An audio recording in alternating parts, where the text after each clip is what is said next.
You pick up your phone to check one notification. 20 minutes later, you're deep in a social media scroll, wondering where the time went.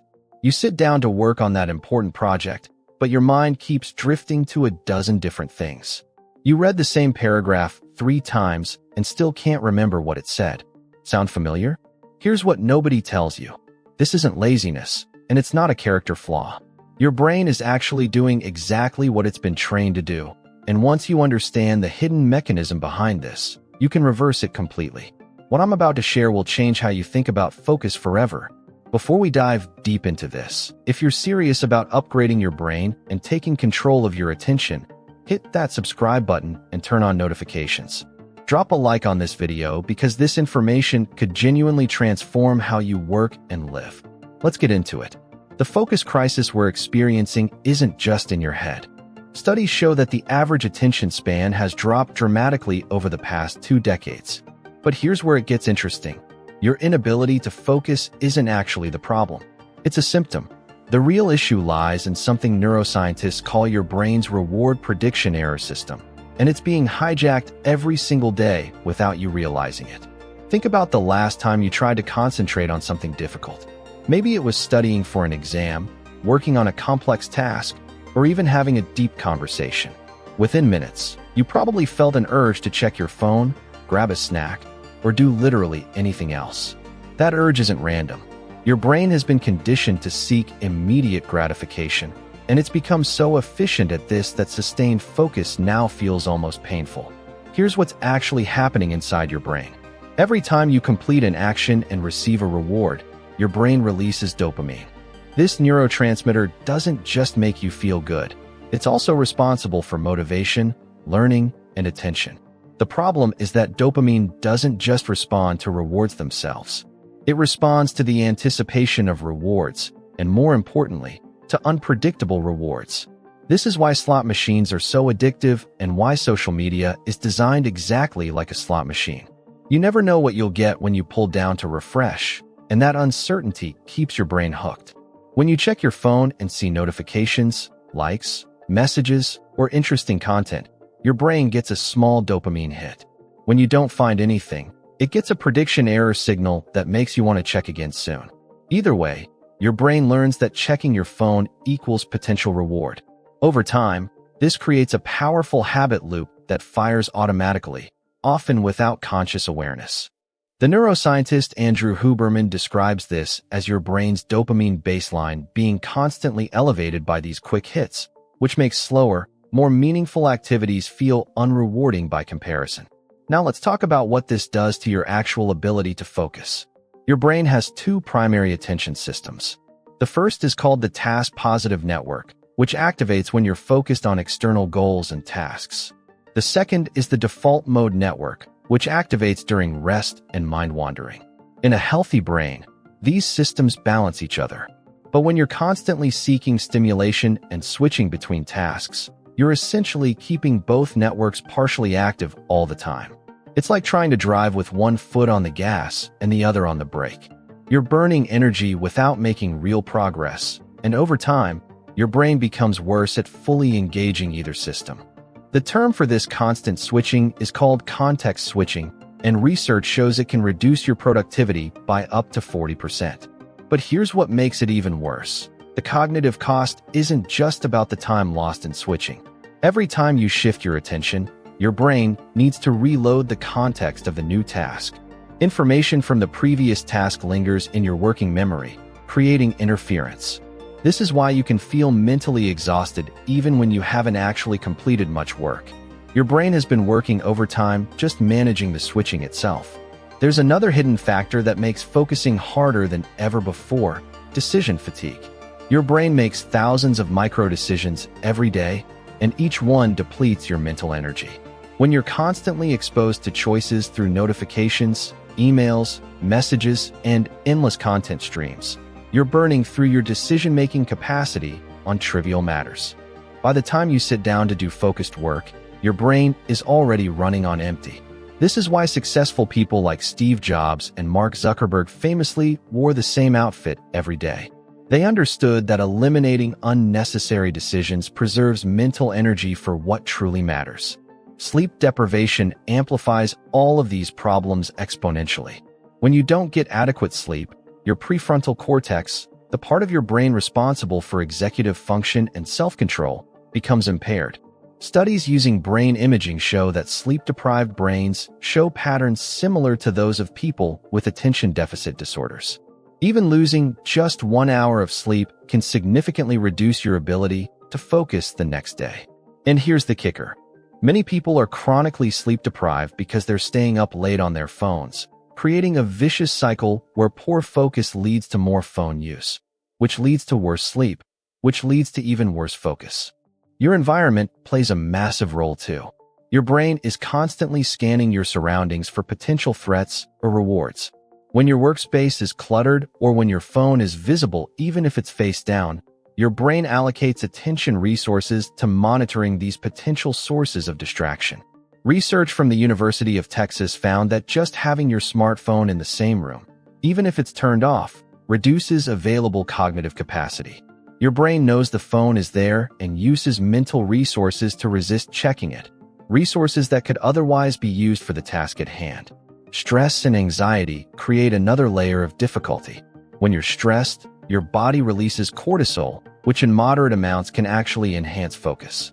But chronic stress keeps cortisol levels elevated, which impairs the prefrontal cortex and strengthens the amygdala, your brain's fear center.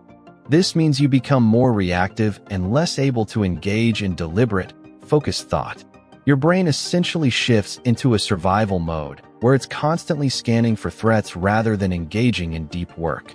If you're worried about deadlines, finances, relationships, or any number of modern stressors, your brain is literally less capable of focusing on the task in front of you. Now, let's talk about how to fix this. The solution isn't about willpower or discipline. Those things matter, but they're downstream of the real solution, which is about retraining your brain's reward system and rebuilding your capacity for sustained attention. This takes time, but the science shows it's absolutely possible. The first step is what experts like Jim Kwik call a digital detox, but not in the way most people think. You don't need to throw your phone away or go live in the woods. Instead, you need to systematically reduce the unpredictability of your digital rewards. Turn off all non-essential notifications.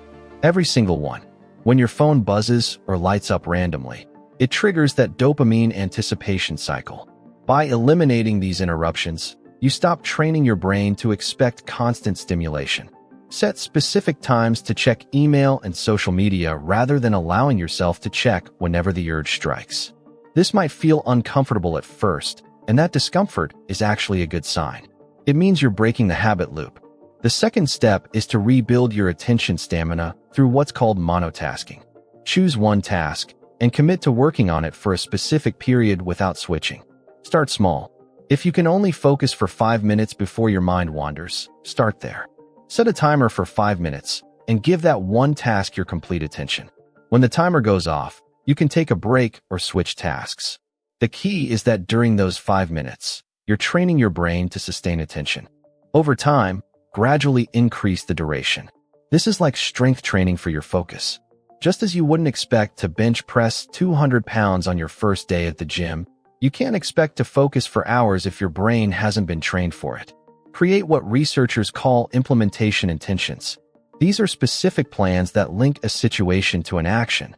Instead of saying I'll focus better tomorrow, say when I sit down at my desk at 9 a.m., I will work on the project report for 25 minutes without checking my phone.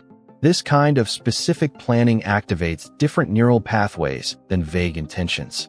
Your brain can actually prepare for the planned behavior, making it easier to execute when the time comes. Studies show that implementation intentions can double or even triple your success rate in following through on goals. Address your sleep as a non-negotiable priority. Aim for 7 to 9 hours of quality sleep per night. Create a bedtime routine that doesn't involve screens for at least 30 minutes before sleep. The blue light from screens suppresses melatonin production, making it harder to fall asleep. But beyond that, the content you're consuming keeps your mind active and engaged. Instead, try reading a physical book, doing light stretching, or practicing meditation. When you wake up, avoid checking your phone for at least the first 30 minutes. Use that time to ease into your day with activities that don't immediately spike your dopamine and set you up for distraction. Redesign your environment to support focus. Remove distractions from your workspace. Put your phone in another room when you need to do deep work. Use website blockers during focus sessions. Make it harder to access distractions and easier to stay on task. Your environment shapes your behavior more than you realize. If focusing requires constant willpower to resist temptations, you'll fail most of the time. But if your environment naturally supports focus, you'll succeed without even trying. Practice what neuroscientists call deliberate rest. Your brain needs downtime to consolidate learning and restore attention resources. But scrolling through social media isn't rest. True rest means activities that don't require active attention. Going for a walk without your phone, sitting quietly, enjoying nature, or engaging in a hobby that puts you in a flow state. The default mode network, that mind-wandering system we talked about earlier, actually plays a crucial role in creativity and problem-solving. Give it space to do its work without constant interruption. Here's something powerful that Jim Quick teaches. Your brain is always learning, but it's not always learning what you want it to learn. If you practice distraction, you get better at being distracted. If you practice focus, you get better at focusing. Every moment is training your brain for something. This means that every time you resist the urge to check your phone during a conversation or push through discomfort to finish a task, you're literally rewiring your neural pathways. You're making it easier for your future self to focus. Meditation and mindfulness practices have been shown in countless studies to improve attention control. Even just 10 minutes a day of focused breathing can strengthen the prefrontal cortex and increase gray matter density in brain regions associated with attention. You don't need to become a meditation master. Simply sitting quietly and returning your attention to your breath whenever it wanders is enough. This is the purest form of attention training. You notice distraction, and you choose to redirect your focus. That's the exact skill you need for everything else in life. Nutrition matters more than most people realize. Your brain uses about 20% of your body's energy despite being only 2% of your body weight. When you eat processed foods high in sugar and refined carbohydrates, you create blood sugar spikes and crashes that directly impact your ability to focus. Instead, eat foods that provide stable energy, protein, healthy fats, complex carbohydrates, and plenty of vegetables. Stay hydrated. Even mild dehydration can impair cognitive function. These aren't minor details. They're the foundation that everything else is built on. Exercise is perhaps the single most powerful tool for improving focus. Physical activity increases blood flow to the brain, promotes the growth of new neurons, and releases brain-derived neurotrophic factor, which is like fertilizer for your brain cells. It also helps regulate dopamine and other neurotransmitters. You don't need to become an athlete. Even a 20-minute walk can significantly boost your cognitive function for hours afterward. The key is consistency. Make movement a daily non-negotiable part of your routine. One critical insight: you can't fight distraction by trying to suppress thoughts. When you tell yourself don't think about checking your phone, you're actually making it more likely that you'll think about it. This is called ironic process theory. Instead, give your attention something specific to focus on. When you notice your mind wandering, don't criticize yourself. Simply acknowledge it and gently redirect your attention back to the task. Think of your attention like a puppy you're training.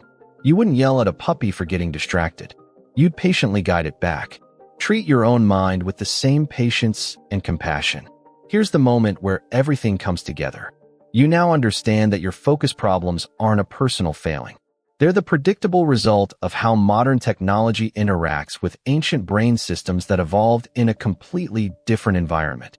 Your brain is doing exactly what it's been trained to do through years of exposure to highly stimulating, unpredictable digital rewards. But here's the empowering truth. Just as your brain learned these patterns, it can unlearn them. Neuroplasticity means your brain is constantly changing based on what you practice. Every single choice you make is either strengthening the neural pathways of distraction or the neural pathways of focus. There's no neutral. You're always training your brain for something. The path forward isn't about perfection. You'll still get distracted sometimes. You'll still have days where focus feels impossible. That's normal and human. What matters is the overall direction you're moving in. Are you making choices that support focus or undermine it?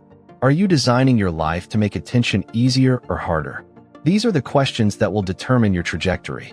Small changes compound over time. If you improve your focus by just 1% each week, you'll be nearly twice as focused in a year. That's not motivational hype. That's mathematics. Your attention is your most valuable resource. Where your attention goes, your life follows. If your attention is scattered across dozens of apps and distractions, your life will feel scattered and unfocused. But if you can reclaim your attention and direct it intentionally, you can achieve things that seem impossible right now. Deep work, creative breakthroughs, meaningful relationships, mastery of skills, all of these require sustained focus. By fixing the hidden mechanisms that have been sabotaging your attention, you're not just improving productivity. You're reclaiming your ability to live deliberately rather than reactively. If you found this valuable and you're ready to take control of your focus and transform your brain, subscribe to this channel right now and hit that like button. This is information that can genuinely change your life, but only if you actually implement it. The quality of your attention determines the quality of your life. Everything you've ever accomplished required focus. Everything you will accomplish in the future will require it too. The world will continue to compete for your attention with increasingly sophisticated methods. Your defense isn't to fight harder with willpower. It's to understand the game being played and choose not to play it on their terms. Design your life intentionally. Protect your attention fiercely. Train your focus deliberately. Your future self will thank you for the choices you make today.